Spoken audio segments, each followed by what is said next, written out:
would like to watch it later. Okay, so we're going to talk about Mightier today. My name is Dr. Erin White. I'm the clinical director here as well as the VP of Parent Services.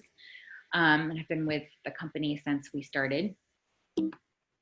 Also on this page, if you want to just take a peek and maybe note down my email, I often get great emails from folks who've attended the webinar afterwards. Because if you're anything like me, your brain just keeps firing long past when it should. And so folks will be ruminating over the material that we covered and then email me later in the day.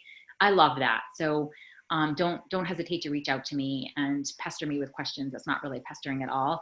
And you can jot down my email right here. It's erina@neuromotion-labs.com. All right, so welcome to Mightier. We're going to talk about bioresponsive technology, which is the technology behind Mightier. We're going to talk about the foundation program and how it works. That's the program that families receive. It's the curriculum that sort of surrounds the technology. We're going to talk about how parents measure success, how you conceptualize success, and what types of signs you'll see along the way. We're going to discuss your role as a parent, what you can do to make Mightier work better. And then we're going to talk a little bit about what we as coaches and other providers at Mightier do to help you. So bioresponsive technology. I'm imagining that many of you have worked with your kiddos on how to learn to ride a bike.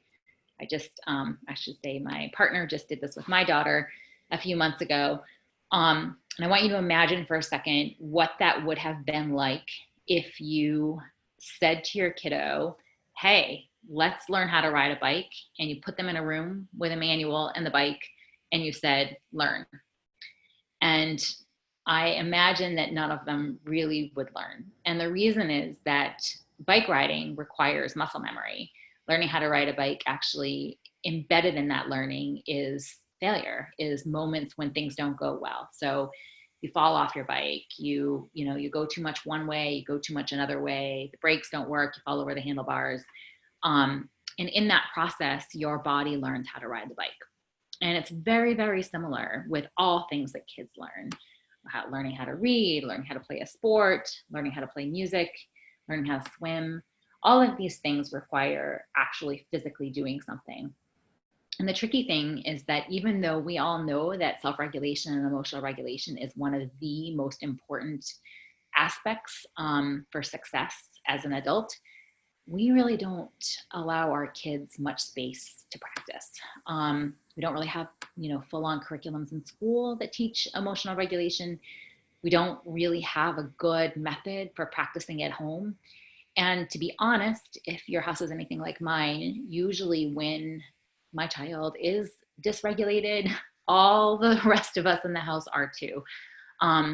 Reason being that dysregulation is tricky and it's triggering for all the rest of the people. And so it's not necessarily a good, safe time to practice. So that's what Mightier does. Mightier offers this place where kiddos can get into the program and they can see what their bodies look like when they're a little bit up, when their heart rates are high, and they can practice over and over and over again that automatic muscle memory of bringing their heart rate down.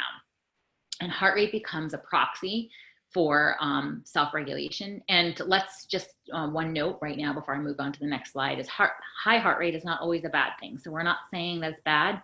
When your heart rate is high, we're just showing you this is what your heart rate is, and this is how you bring it down. And it can be when you're happy, it could be when you're really excited, it could be when you're giggling. And so it just effectively teaches kids over and over again how to self-regulate their body. This is how it actually works in practice. Kiddos wear a heart rate band. This is a warm-up screen, which you can find at the bottom of your Mightier world. This is the gizmo. It lives on every screen. This small triangle right here is kind of the personalized threshold, sort of your child's sweet spot. There's an algorithm behind the scenes that calculates what their sort of best resting threshold should be for gameplay, for the video gameplay. And it is recalculated every time, not recalculated, it's re-upped. So it takes their current baseline, their last baseline, and then it takes into account whatever their resting heart rate is every time they get into the game. Reason being that if they're on medications and their medications are wearing off, their heart rate might be a little higher. if it's at the end of the day and they're before they go to bed, their heart rate may be a little lower. And so there's an algorithm that also is able to take into account wherever their resting state is at that particular time. The idea is that the game teaches them that they want to stay right in this small blue triangle. This we affectionately call the gizmo, and it's basically just a window into their heart rate.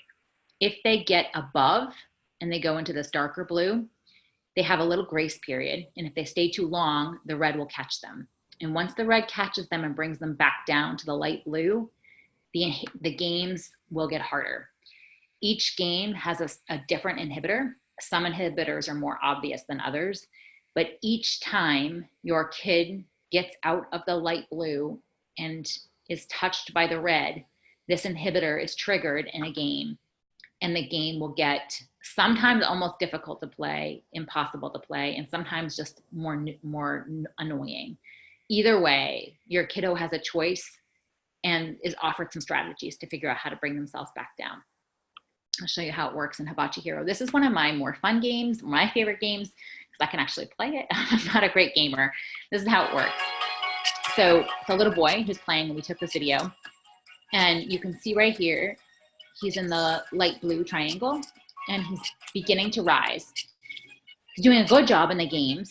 He's swiping all the fruits and vegetables and meat and avoiding the trash pretty well. And you can see, but now he's risen above that light blue. So he has a small grace period where the red can meet him. You can see there's a little smoke at the bottom of the screen that's beginning to happen. This is kind of like a little warning that the trigger is about to happen. And then voila, here we go. So we got into the red and the inhibitor was triggered. And in this game, the inhibitor is red smoke covering the screen. As I mentioned before, each game has a slightly different inhibitor, and some inhibitors are more obvious than others. I actually like Hibachi Hero's inhibitor because it's very, very obvious. And so for kids who are just learning how to play, they really get it. They really see that they have gotten into the red. But some kids don't want to calm down or stop gameplay. So they have an option. What this little boy did when he was inhibited is he pressed the gizmo, which effectively acts as a pause, and stopped the game. And then the gizmo enters the middle of the screen, and Dr. Dragon, who's in the middle of the gizmo, teaches a skill. We have 4 separate skills. The skill that he's teaching or she's teaching right here is deep breathing. So basically, this little boy has a chance to spend all the time that he needs to get his heart rate back down. He's going to be able to go right back into the game without losing any points or progress. And he chose that. He could have chosen to try to play. And voila, he returned to the blue and he gets right back into the game again. And as I mentioned, some games are their inhibitors are more obvious, and it sort of suggests to kids, makes them more want to press the pause button, and some games aren't. And that's true to life. Sometimes in life, you have the opportunity to take a pause, go to your room, take a break, leave the classroom, get a drink of water. And sometimes in life, you have to play through. So Mightier sort of aspires to teach a little bit of both. And this is your plan within the program. For the first 4 weeks, we really just want the kids to play. We know that just them playing is teaching them. Our research shows that kids who play 30 to 45 minutes a week get the most out of the program. So all they have to do in these first 4 weeks is just play, play, play. And the games do the work themselves. So that in the games, they're learning how to do gameplay. They're learning about their heart rate. They're learning about the gizmo. They're learning about how to bring the gizmo down. And they're also beginning to develop sort of an automatic response. Like, do I choose to press the gizmo to pause myself, or do I try to make it through? And those are actually pretty big concepts that even a lot of adults don't know. So a lot is happening for kiddos in those first 4 weeks. In the next 4 weeks, they're beginning to develop more skills. So as I mentioned before, there are 4 skills that Mightier teaches. And as they get better and better in the games, they earn the ability to unlock more skills. And so they're learning these new skills, they're practicing these new skills, and they're trying them on. In the next 4 weeks, they're taking on more challenge. So by that, I mean they are purchasing harder games, they're trying harder games, they're getting triggered a bit more in the games because they're reaching higher levels. And then we, on the back end at Mightier, actually make the program a little more difficult as they progress. Reason being that we want kids to get a certain optimal amount of practice every time they play. And so as they get better, we're actually going to make it a little harder so that we can keep that level of practice going. And then finally, after that, after those 12 weeks, everything just keeps getting cycled. So they're continuously playing, developing more awareness, purchasing more skills, and increasing their challenge level for ongoing growth. One of the really great aspects of Mightier is that it is an evidence-based practice. So we were born and tested at Children's Hospital and Harvard Medical School, and we ran 3 clinical trials, which demonstrated some pretty great results. We saw a 62% reduction in outbursts, a 40% reduction in oppositional behaviors, and a 19% reduction in parent stress. So from a behavioral perspective, we knew that we had something that was helping kids. And it was enough for us to realize that we were going to take a leap of faith and hope that we could bring it to more families, because we knew that if it stayed in academia, we might research it a lot, but it would maybe languish there and not reach a lot of people. So since we launched out of Children's and Harvard, we've gotten a chance to look at heart rate data.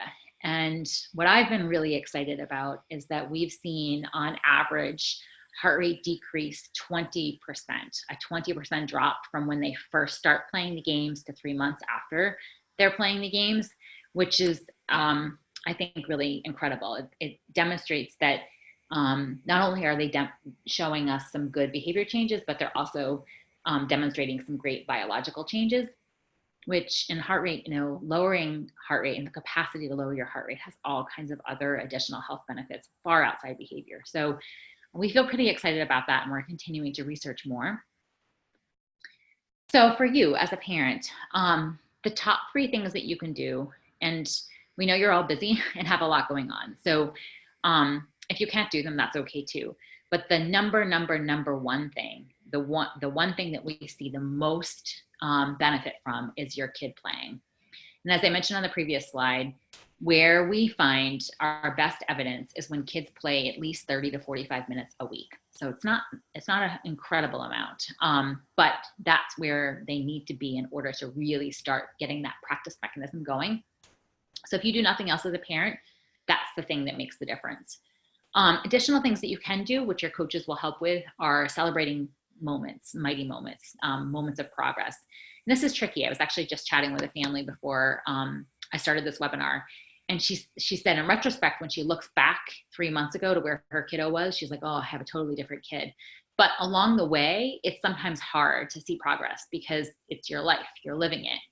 And so what a lot of parents say is that they start to notice small things, like it's a little bit calmer around the house, or meltdowns, frustration, all of that, those moments that are really intense sometimes will become a little less frequent, a little less intense, or maybe a little bit less long. And that's what she was saying. It's like, I just didn't really realize it, but things were getting a little quieter and things were happening a little bit less. And that all of a sudden, as those are going, if you have the bandwidth and the ability to sort of step back and see it, celebrating that with your kiddo can be really helpful. Not for all kids. Some kids, the second they have a whiff of praise, they don't want to hear it. But for other kids, that can be a really nice way of like stepping back and saying, wow, you're working hard. Like, you're doing a good job here. And then the final thing that we have found that can really help kiddos learn is when parents make the language and the Mightier program a family program. So when parents play, kids play, when you start talking about heart rate and how you can bring heart rate down and some of these skills outside of the game, that also helps to foster some changes. So everybody gets a dashboard, and I think the dashboard is really useful for lots of things. One, you can schedule a call with your coach, you can join the community, you can sign up for a webinar as you've done here. You can see what games your kid's playing, how many acorns they've earned. I think that what parents find most useful are these two graphs. This first graph is the heart rate control graph. So this is essentially how many times on average per hour your kiddo has risen out of that little light blue triangle that I was showing you. I think what's important to note here is that this person has been playing for a long time. So your graphs are not going to look like this right away. Right now, they're going to look like just a few bars. And what you want to do as a parent is hover your cursor over the bar and see what the number is. And you may want to jot this down. If you have a pen and paper, this is a good time to jot this down. That on average, the number of rises that we see for most kiddos when they first start the program is anywhere between 60 and 120. And if your kid is in that, if they rise between 60 and 120 times on average per hour out of that light blue, then they're getting the right amount of practice, because that essentially means that they're having to practice that mechanism of bringing their heart rate down anywhere between 1 and 2 times a minute, which is pretty decent amount of practice. So that's the heart rate control graph. The other graph that parents really like is the cool down time. So this is how long it takes for your kiddo to bring themselves back down to the light blue triangle after they've risen above it. And if you take your cursor and hover over each one of these bars, you'll see a number. And on average, just you can note this down, what most kids who start the program see is anywhere between 15 and 25 seconds. So if your kiddo is bringing themselves back down anywhere between 15 and 25 seconds, that's great. That's perfect what we want to see in the beginning. And over time, you may see that decrease. What parents, some really savvy parents have done is started to really take a peek at this regularly. And they've noticed that, oh, they went back to school and all of a sudden their cool down time went straight up again. Or, oh, something bad's happening at school. They're struggling with math or they're struggling with reading. We've noticed it's gone up again. Or they practiced a new game that's really hard and it's gone back up again. Some parents will also see that when they practice a long time with a specific game, or when things are starting to feel a little calmer or a little bit better, they'll start to see that number go down, which is exciting because it means, again, that the biology is matching the behavior. I think many of you are already in the support group, but we have a parent support community, and it's great. There's over 2,000 members, and people are just jumping in and helping each other out. It's really quite a delight for us to see. There are a few of us who all have masters. Some of us have PhDs who specifically curate the content and monitor the group to make sure that it's staying on target and on focus. We post daily exercises, articles, activities, and then questions that parents are having. And we try to facilitate, really creative and useful conversations for folks who have kids with emotional regulation needs. I have found right now that it's just, I like to go just because I like it, because we have great parents and people are really just jumping in to support one another, which is just such a nice thing. So I welcome you to join if you haven't already. Coaches. So each parent receives a coach when they start the program. We like to give you all calls. We find that that's useful. And in our data, we've noticed that the folks who receive calls, their kids tend to get better faster. But we realize that not everybody has the time or the desire to have a call. So if you happen to be one of those folks that does not want one, that's fine too. I encourage you to still sign up for a call. And that will put you in touch with a coach, and you can just email them and say, I prefer to email, or I prefer to text, or I prefer to chat with you another way. What the coaches are kind of your person for the program. We endeavor to kind of help sort of nurture you and bring you along. But mostly we just want to be there in case you have a question. Sometimes, you can buy a product and have no idea that anyone really cares about your kid and how they do. And at Mightier, it's not like that. We want to match every single purchase with a person, so that if you have any questions, you want to personalize the program, you want to make it fit your kid even better, you want to make sure you get the right games, like, we're here for you. We want that to work. The coaches also all have at least master's degrees, and most of us have actually all of us have experience with families and children in another setting. And most of us have another job in another setting working, whether it be in a private practice or a school. So you're not getting random tech support. You're getting really people that have been handpicked to help you. So let's see, oops. Sorry. And voila, here we are. We're at the end. And as I mentioned before, this is a really great time to get some good questions answered. For those of you who have started playing, if you have any questions about how it's going, now is a really good time to post on that. For those of you that haven't started playing, if you have some specific questions about how this might work for your kiddo, now is a good time to do that as well. I'll start answering them now. The other thing that I always recommend is that folks take a look at my email here and jot that down if you'd like. All right, I'm gonna get started. So first question, I'm excited about the potential benefits of Mightier, but worried about my child melting down when the game gets harder, especially if he knows that it will get harder. He wants to be perfect at everything immediately, which is the start of many meltdowns. Any tips for helping him through that? It's a great question, and I'm like that you asked it. There's a couple of things. The first one is I would try to make sure that he, I think you said it's a he, yep, that he chooses a game that's not too hard for him in the beginning, because it's already hard enough to learn about the heart rate and the gizmo. So try to make sure that he's chosen a game that's not too hard. Kitty in the Box is probably the best one for the two that are freely offered. But if you're sensing that this might not work for him, reach out to us right away and we can unlock some additional games as well, just to make sure that he feels success early on. The other thing is that we coaches on the back end have the potential to make it easier.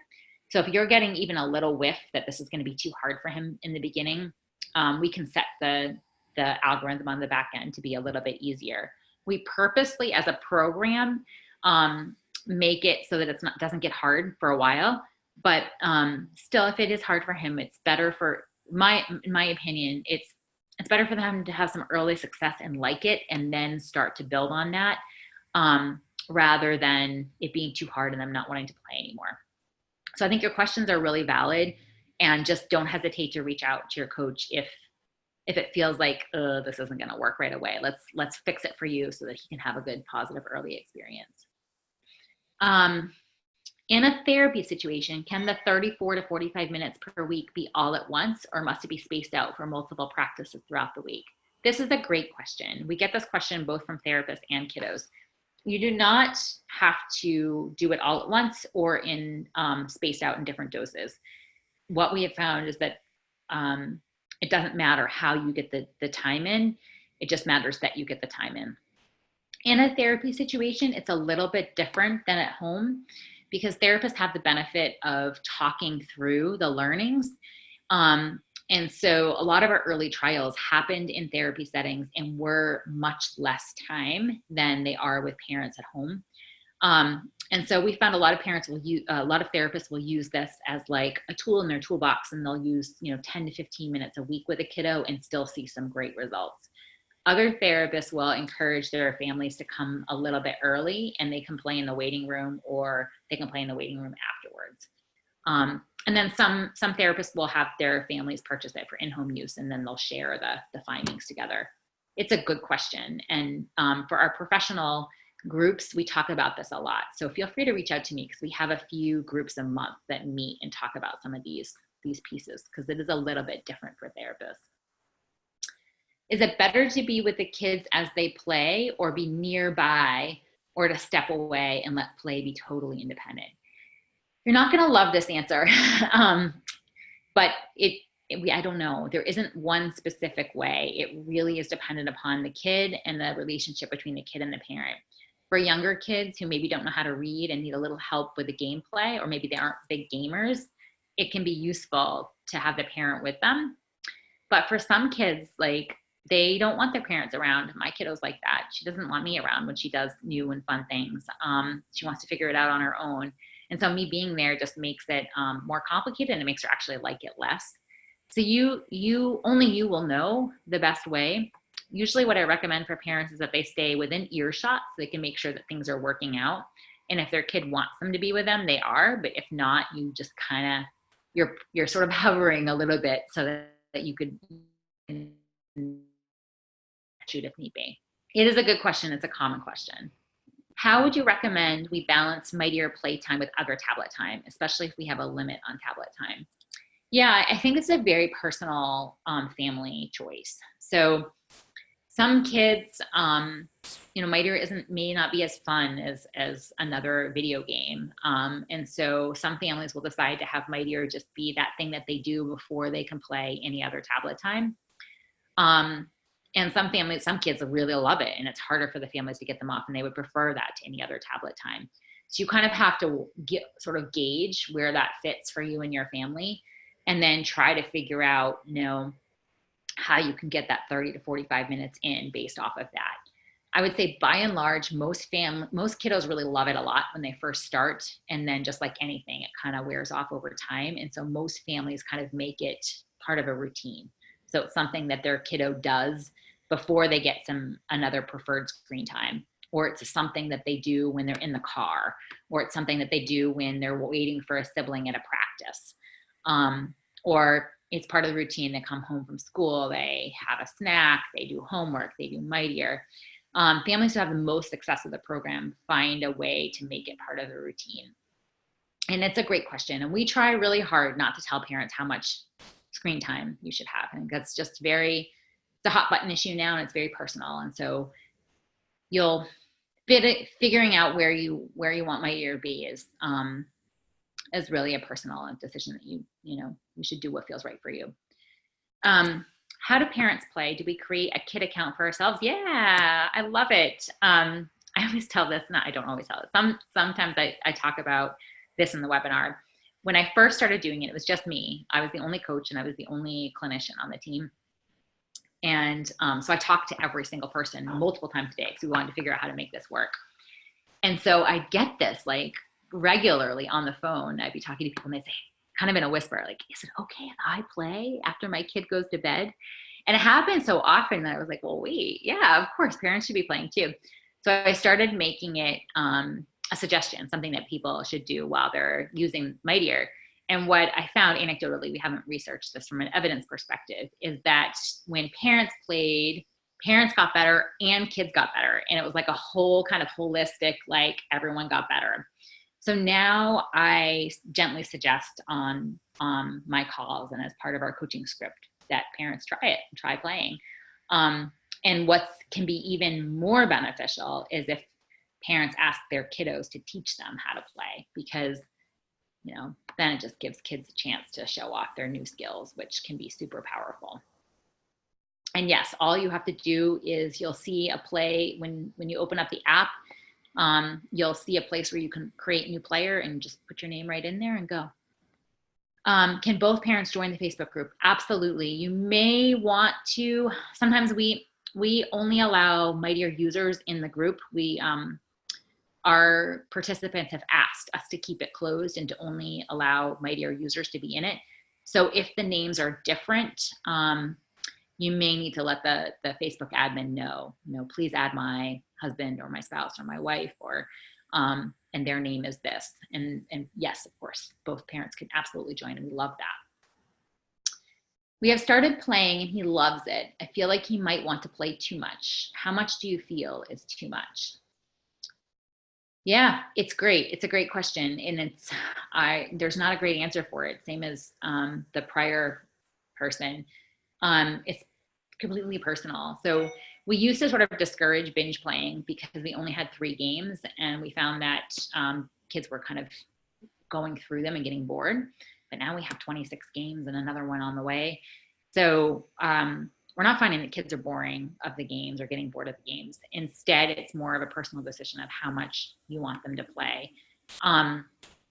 The one thing we do recommend is that if your kiddo is choosing Mightier as a way to de-escalate or to help themselves, like for example, I've had kids who take it to the doctor's office with them because they're nervous about a shot. So they'll play in the car, they'll play in the office, they'll play when they're with the doctor, and they'll play on the way home.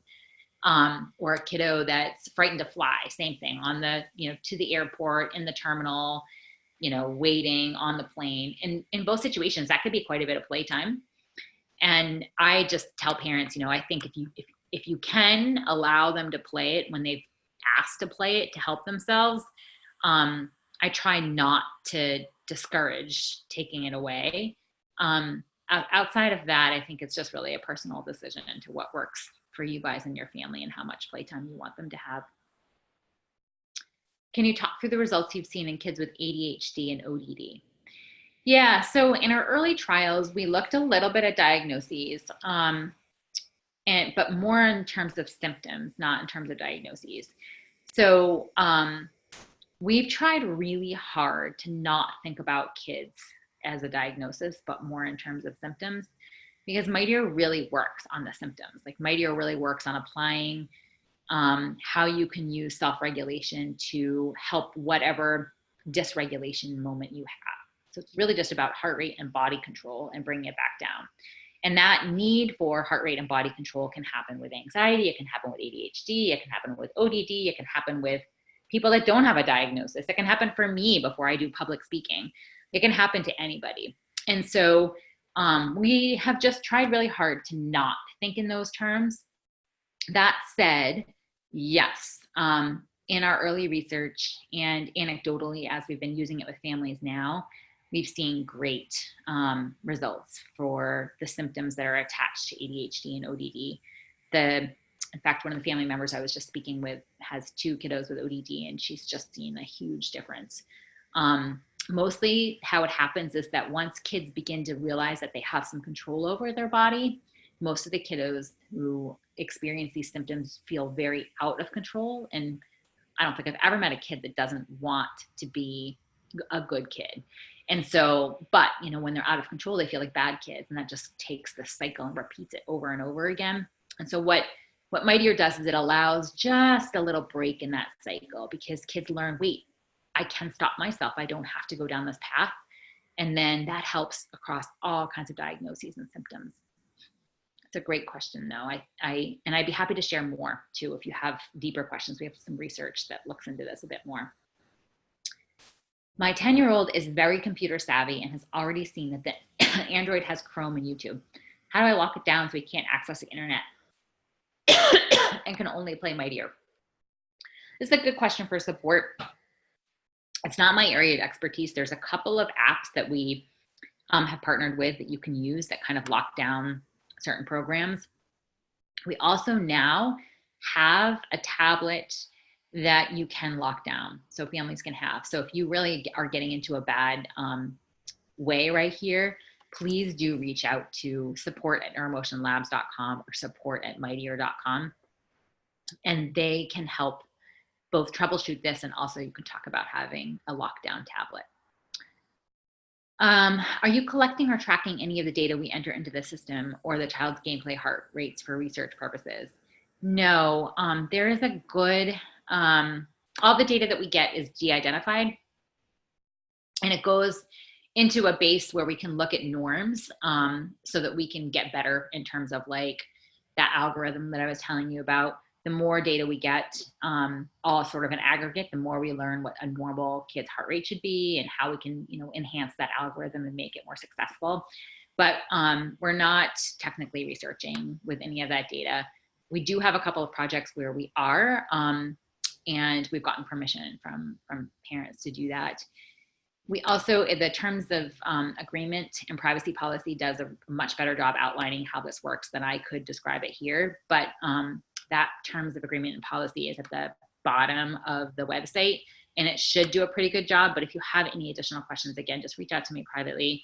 We're really sensitive to that because we do know that parents who have kiddos like this definitely don't want their to out their kiddos in this way.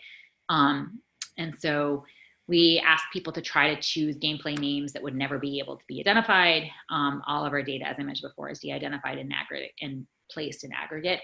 So, but I think it's a good question and something I would be happy to explore with you further if you want. Is there a specific age group where the program sees better or best results? This is a really good question. And I don't know. In our early trials, we focused on kids between 8 and 12. We definitely work well for kids between 8 and 12, but I'm seeing some super success with 5 and 6-year-olds as well.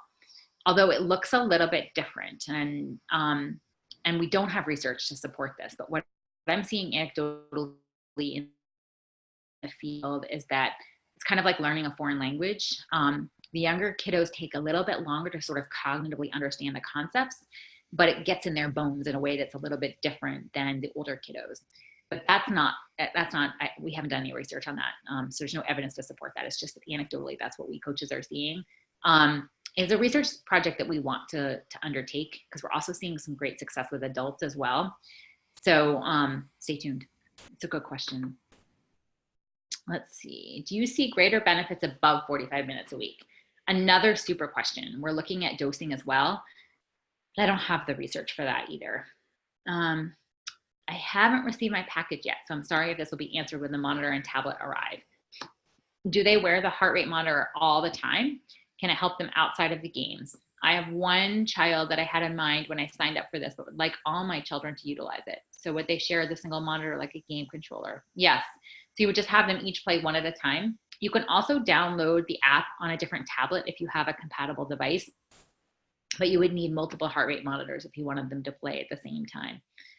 And no, kids don't wear the heart rate monitor all the time. They just wear it when it's connected to the tablet, although they can wear it in a non-gameplay sense. So I do a lot of work in my private practice on the heart rate monitor screen that I showed you earlier in the program. And that's where they can just watch the heart rate go up and down. And I'll do that while we play other games or while we talk about hard subjects. Sometimes some families will have them just on that screen while they're doing homework, so they can see like how the homework is impacting their heart rate. So that's kind of a neat way to be able to use it almost like a wearable, but you still are connected to the tablet. And it's not a silly question, it's a great question. I'm a therapist in private practice. If a client is practicing Mightier in the waiting room before the session begins, can they use my Mightier heart rate monitor with the app they've downloaded on their personal tablet? They can. You will see when you have this that we allow in a professional program to have unlimited players, but really only about 10 could work well at the same time. And on your account, all players will be able to be accessed. So you'll have your players have anonymous names that they can't figure out from other kids. But it still is a little bit cumbersome. If you were giving that out to a lot of people, you'd be definitely getting well over 10 quickly. But you can certainly have like a demo play session or account player name that they could use in there. This is what a lot of therapists do. They just have kind of like a general account that people can use to practice that has all the games unlocked. So they're basically just practicing over and over again, but they're not building on their own gameplay. And that seems to work just fine for a lot of kids. If for other suggestions, feel free to join our professional certification or one of the trainings, or when you purchase, each professional gets 2 clinical consultation calls, and we can go into this more in depth, because there's some things that we've learned from other practitioners that might really work well in your practice, but I would need to know a little more about your practice first to give you more specifics.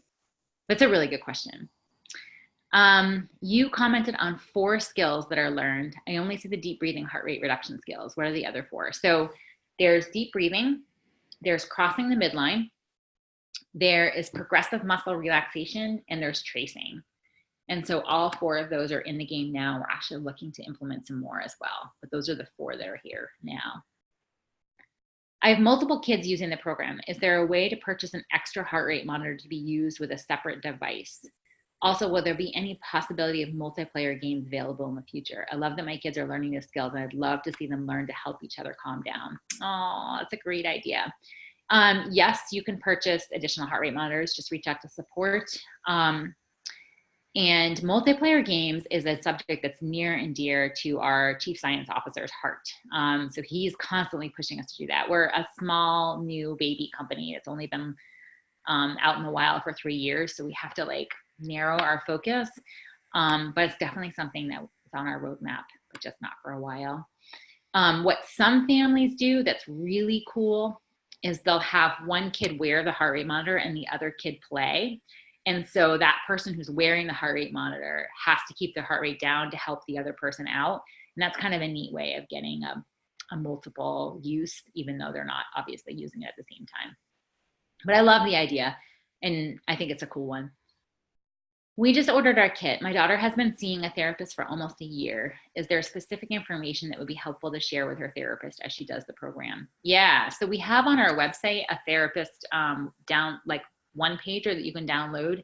You can also put them in touch with me, and you can also just share the website. And on the website, there's a spot for professionals to enter in their email, and then we'll send them a regular newsletter and some additional, whatever additional information they want. So it's a great, I love it when people do that, because I feel like the more, as I mentioned earlier, the more sort of well wrapped around we make Mightier, it does seem to help kids when people are talking about it and using the same language across multiple areas.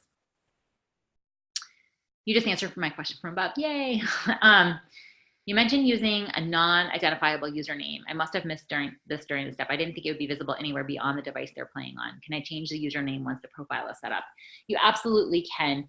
And even if you have, you know, the first name Brian, we have hundreds of Brians, and it won't be linked in any way, shape, or form. So all the data gets separated out. And no longer the heart rate data gets separated from the person's identity, and the two are no longer linked. But yes, you can absolutely change your player name. You can just reach out to support to do that. The time that we ask that folks to do that the most, having a non-identifiable name, is if they're in a school or clinic setting where people could actually say, oh, you know, Brian, out of a pool of 20 people, we can figure out who he is. In this long scheme of things, it's much more, the data gets separated right away, and the two are really almost impossible to link. Even in a small private practice setting, we've never had that issue. But we just ask, because if someone opens up the laptop and sees a whole bunch of names, they will see what other kids are playing on it. That's the only way that you can do that. But yes, to answer your question, feel free to reach out. What is the cost for additional games? Sorry if it's listed on the website. So all of the games that we have, you can play. There's no additional cost to you. Kiddos can buy them with acorns, which are a token economy that they earn through gameplay in the program. Does the breathing instruction guide the children just to breathe, or does it give specifics like breathing through the nose from the diaphragm, et cetera? Just asking because recently I've been introduced to Buteyko breathing in research. It does not go into depth. It just shows the dragon. We have done, the dragon does belly breaths, and we've timed it up to match most kids' breathing. But that's as far as we've gone. If you want to do additional sort of specific techniques, coaches do have a list of different YouTube videos and apps and stuff that people can use. What I have found is that most kids very quickly, because they're so motivated by gameplay, very quickly find the right way to breathe to bring their heart rate down, which is a much more intuitive and kind of unique way for kids to learn because they're making it their own. But yes, that's really cool. The breathing that you're talking about is really cool, and we can definitely help families that need that extra support. Can my spouse watch this webinar later? We were unable to be in the same place for this today. Absolutely. As I mentioned earlier, I will be sending this out to everyone who's registered, so feel free to share with anybody, spouse, partner, provider, anybody that you think could utilize it in terms of helping it with your kiddos. Wow, I think I answered all of your questions. Please feel free. I'm here for another minute or so, or a couple of minutes if you want. Please feel free to continue to type more questions in. I'm going to just check the chat box to make sure nobody's put something in there. Nope, you have not. I'm going to just, as I mentioned before, I'm going to kind of hang out here for 1 minute just to make sure that, and I'm also going to leave open the presentation so you can see my email, just in case you have any additional questions. Oh, how long do people stay in the program? It's a really good question. I've had folks that have stayed, you know, just a few months. And then I have people that have been with us since we started, so 3 years ago. It's really dependent upon, I don't know, every family has a slightly different need or desire, or something that they're trying to get out of the program. And so it's really very, very, very dependent upon, you know, how well it's working, how much your kids like it, what kind of changes that you're seeing. Some families have found that when they stop using the program, some of their kiddos, like over a period of time, if they're in a stressful event, some of the symptoms will return, and so they'll restart it again. Some families have just found that it's just kind of a neat way to keep everybody engaged. And as I said before, some families say, you know, look, we've seen good results and we're ready to kind of move on, and they'll stop using it. We keep the profiles, like your purchase on, and your data, not the data, the anonymous data, but like your kids' play data. We keep it forever. So for families that want to stop and then restart, we can just rejoin you without, and then your kids won't have lost the games and the progress that they've made, and they can just kind of jump right back in. We try to make it, you know, sort of easy for families to come and go if they want to, if they need to. But it's a really good question. I think that's it. I wanted to post I don't see any other questions except for someone who said that this is the night that I'm fabulous, which is very, very nice. I am going to send this out to all of you. On that, I will also have my email. So as I mentioned before, you're welcome to email me at any point. And I'm also just going to post right here a link for feedback. I get a lot out of hearing your feedback. It helps me be better and helps me make the program better for everybody. So if you're amenable, I'm going to put that in the chat box right now. And I would love to get your thoughts on how we can make this better for you. And other than that, I'm going to let you go on your way. Please do not hesitate to reach out to us at any point. Please book